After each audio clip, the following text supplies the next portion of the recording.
ব্যক্তি ছিল, সে বেঁচে যখন ছিল তার নাম সবাই করতো, তার কাছে যেত, সে ভালো কিছু কাজ করে গেছিল। তখন যখন সে মারা যায় তখন আমরা তার নাম করি কিনা, অমুকে এই কাজটা করে গেছে, ওই দাদা ওই কাকু এত ভালো ছিল, নাম করি না? তাহলে প্রশংসা কখন করা হয়? মারা যাওয়ার পর। তো চৈতন্যতে যে জড় মূর্তিগুলো, নিশ্চয় চৈতন্যতে তারা হাত পা নাক মুখ আমাদের মতো কোনো একটা সময় তো ছিল, তাই না? তার গায়ন হচ্ছে, তাই না? তার একটা নাম ডাক হচ্ছে, তাই না? তার আমরা পুজো করছি। তো তারা কারা? তারা কারা?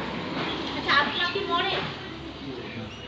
আত্মা অমর অজর অবিনাশী, এক চৈতন্য শক্তি। আত্মা কোনোদিন মরে না। তাহলে যে শরীর ছাড়লো, মানে আত্মাটা বেরিয়ে গেল, যে মারা গেল, তার আত্মাটা কি হবে? কি হয় তার আত্মাটা?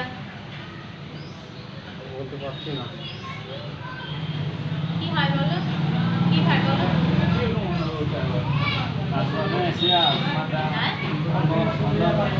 আবার নতুন রূপে, নতুন শিশু রূপে আবার জন্ম নেয়, আবার জন্ম হয়।